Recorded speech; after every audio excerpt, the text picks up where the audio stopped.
Blasphemy, as a concept, lacks any objective reality because it presupposes the existence of a god or divine entity capable of being offended or enacting punishment. In the absence of empirical evidence for such a being, blasphemy reduces to a human constructed category without inherent metaphysical consequences. Claims of divine retribution for blasphemous acts stem from doctrinal assertions rather than verifiable phenomena, rendering the notion of blasphemy as a transgression against the divine fundamentally illusory. The perceived effects of blasphemy often manifest as psychological distress, arising not from divine intervention, but from the indoctrination through repeated exposure to religious teachings.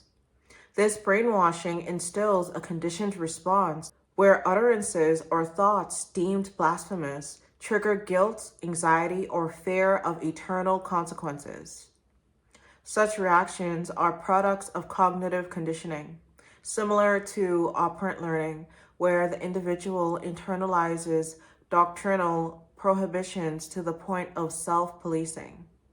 Over time, repetition reinforces these neural pathways, creating an illusion of supernatural oversight when, in reality, the distress is entirely endogenous and modifiable through deconditioning processes.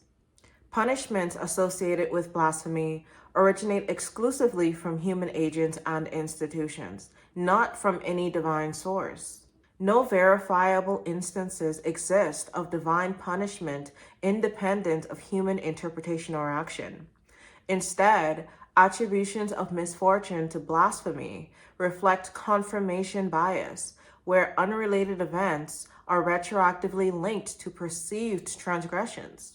Events interpreted as divine punishment for blasphemy are attributable to the natural fluctuations of life, governed by probabilistic and causal factors unrelated to supernatural agency.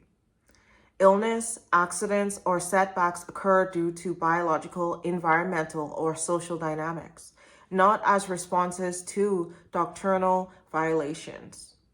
This misattribution serves to perpetuate fear-based control, but recognizing these occurrences as part of inherent human variability dismantles the illusion.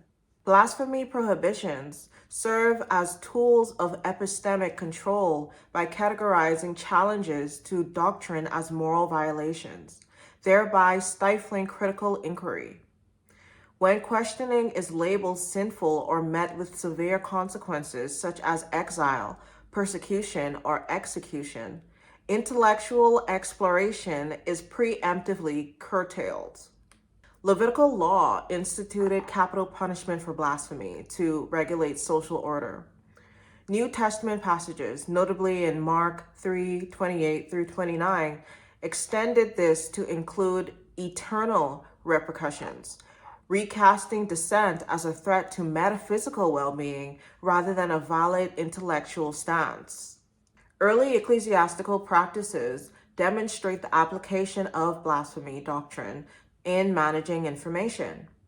Gnostic texts were deliberately destroyed, and alternative theology perspectives were sidelined, as seen in the systematic suppression of the Gospel of Thomas during the 4th century. Such actions reinforce canonical unity and ecclesiastical stability through blasphemy accusations, ensuring that divergent interpretations were eradicated to consolidate doctrinal authority. Blasphemy holds no power because it assumes a deity that empirical reality does not support. Any anxiety from forbidden questions arises from repetitive indoctrination.